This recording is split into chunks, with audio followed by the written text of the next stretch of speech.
heal the divisions of the past and establish a society based on democratic values, social justice, and fundamental human rights. One of the things that's beautiful about having support from the Constitutionalism Fund was the fact that we could say something that we've been continuously saying, but also say that we have support for, which is that our Constitution, its vision, is worth defending and it's worth building upon.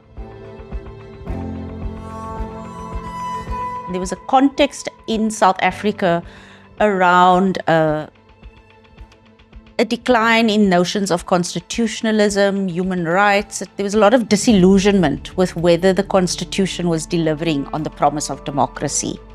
And we had high levels of corruption, state capture. It was the time of state capture. The idea was really born out of the fact that the Atlantic Philanthropies was closing up its programming in South Africa and also elsewhere. So initially it was a conversation between the senior leadership at Atlantic Philanthropies and Open Society Foundations after they have made a series of other investments and honored a number of commitments that they had already made for civil society in South Africa. And through those conversations and discussions, this idea was born about a constitutionalism fund, which would be time-bound, which would be a limited investment to support civil society in South Africa to advance the values of the Constitution.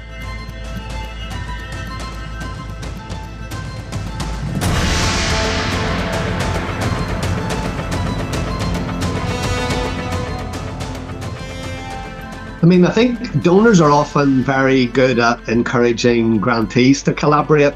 They're often not so good at collaborating themselves. I believe that philanthropy should take risks and that it should fund people who are taking risks. And I think we have also done that. And I think there are some nice examples here of how money can be put in place to support people who are taking risks for change and who need support.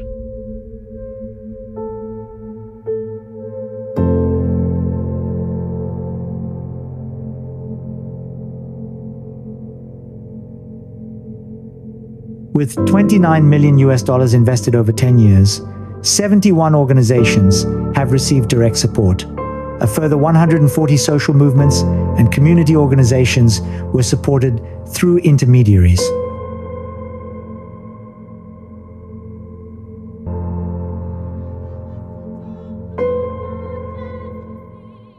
That it must affect you. The lives of others must have impact on your life. At a human level, for me, there's a deep connection between human beings. Yvonne always spoke about was about Ubuntu, right? And the second most important thing she always spoke about as a human rights lawyer, as a judge herself, is that the law is the last resort. And litigation is the last resort. How do we build social movements? How do we build a new generation of activists that can take over to advance many of the values in our Constitution? And when you look at the role that someone like Yvonne played in the Constitutional Court, I always remember that Arthur Chaskelson said that when Yvonne spoke, everybody listened. Even though she was this really quiet personality, she introduced the notion of Ubuntu into the judgments of the Constitutional Court. And when you look at the description of how the court defines the question of what human dignity means, it comes from so much of Yvonne's work. And I think that contribution to leading the work of the Constitutionalism Fund was important for all of us. But unless you deal with the connection with the structural causes of injustice, you're never going to change our country. And I think that was another objective for the Constitutionalism Fund, to begin to look for more grantees who were actually beginning to think about the structural injustices.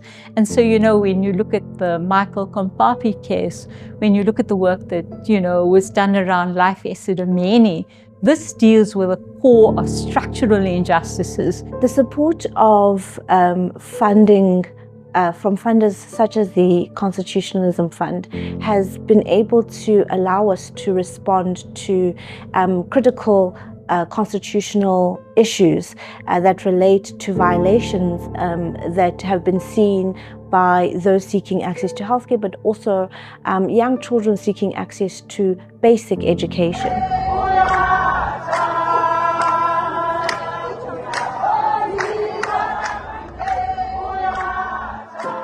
Equal education was established and formed in 2008, and I joined Equal Education in 2009. And the reason for joining Equal Education is because I started realizing that there was something wrong about not having a library in my own school. There was something wrong about not having an adequate school infrastructure inside my school. So I wanted to make that change because I did not want my sister who was coming after me or any other community members coming after me to face the same challenges. So the role of equal education in society as a whole is firstly bringing hope.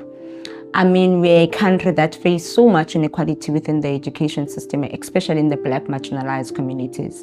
And these are the communities that largely equal education is organized in. We believe that the reason we exist for this long, it's because we understand the role of activism, the role of advocacy, and the role of litigation within our organization. One of the most important projects we've done within the Constitutionalism Fund was to sort of like do the education within communities and make the school communities understand when we speak about education, you can't leave budget because it's part of it. These things are not silos to each other, they are one thing. So one of the things that we've done was to start the budget advocacy work, where learners were able to say, how does budget affect you in your school? How much is it allocated? How much did the government allocate per school? So that learners are able to challenge the government in information that they are aware of. While GroundUp's partnership with the Constitutionalism Fund began in 2023, which was a pivotal year for our organization. That March, we broke the story of convicted rapist and murderer Thabo Bester's prison escape. And it became the biggest news story in South Africa at the time and gave us a major boost in our public profile and reputation. The grant also expanded our travel budget and enabled us to report from more communities across South Africa. Covering constitutional rights in small towns and rural areas is at the heart of GroundUp's mission. But this kind of reporting is expensive and often neglected by mainstream media. But thanks to the fund, we could highlight human rights abuses that might otherwise go unreported. So a large number of our first cohort of grantees were white-led. It was an issue. And it wasn't about replacing white leaders, but it was about looking at how serious are we about transforming our organizations that are dealing with the issues that are so key to our people.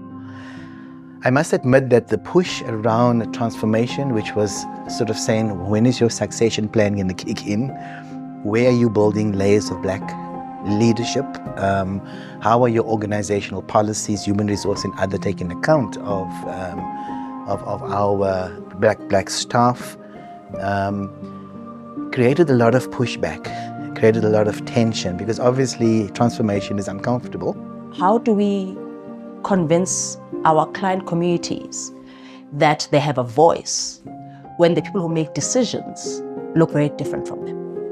And the Constitutionalism Fund, for instance, was able to support us in one key aspect. We were able to train our former receptionist, who's now a practicing lawyer at Section 27. It was interesting for the sector because we were challenged from the inside by our junior staff through a formation that they called at the time the Black Workers Forum, which said, we can see that we are demanding transformation in this country, but we don't see it inside our own organizations.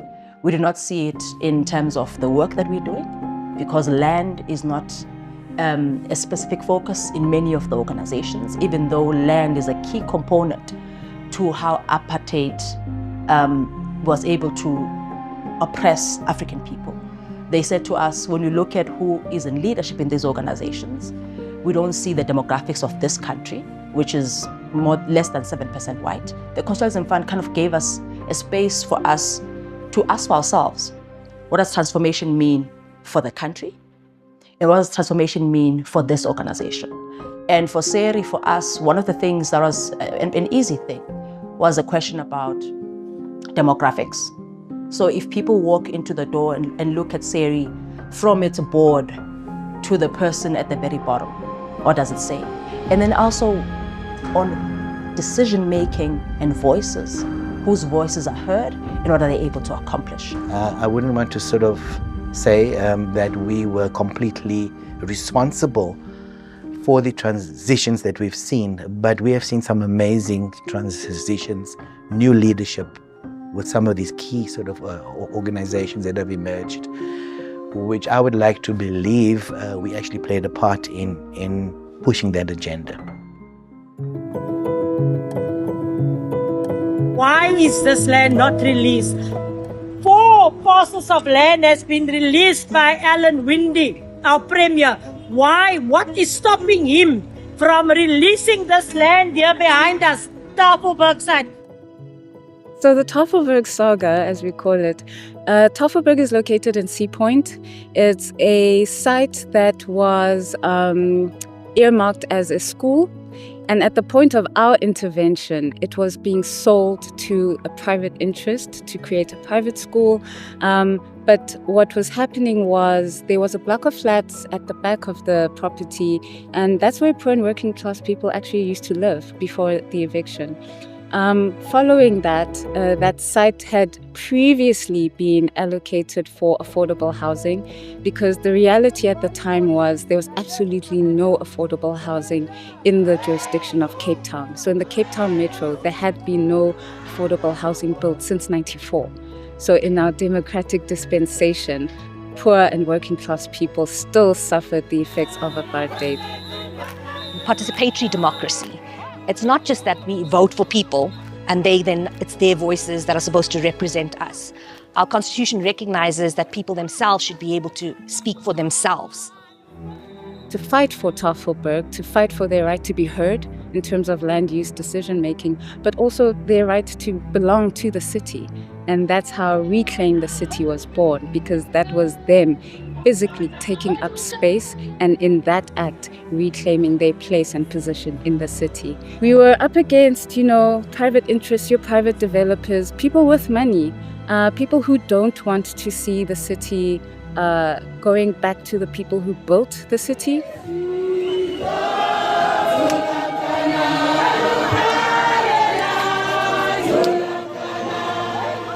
To advance land reform, collaboration among social movements, research institutions, and public interest law organizations has been crucial. Access to land, especially in rural areas, continues to be highly contentious in the democratic era. It was a procedural challenge to the way in which the Traditional and Khoisan Leadership Act was passed by Parliament. The objection was that the parliamentary public hearing process was not done in a way that allowed for robust and meaningful engagement from the communities who would be affected by the Act. The Act is a particularly important piece of legislation when it comes to governing customary communities, because the Act is the piece of law that both recognizes and empowers traditional leaders, both within systems of customary law, but also within communities that are identifying as Khoi and San communities. Our objection was that the process that was followed didn't really listen to the voices of people who live under systems of customary law. For us, the Constitutionalism Fund was really an opportunity to develop a strategy that drew together the 3 components that we work in. So it allowed us to merge our thinking across the litigation support that we do, across our research work, but also across our work in support of advocacy and mobilization. And being able to think holistically in that way about how our work is seeking to advance constitutionalism was really important for us. The last thing we want is for the rights that have been included in our constitution, that have been hard-won, that have been litigated in numerous cases, to be reversed. So I think that the challenge right now is that obviously there's a lack of sufficient funding. There's a lack of funding with no strings attached. There's a lack of funding security. And so that means that there's very few donors who are able to support civil society in South Africa.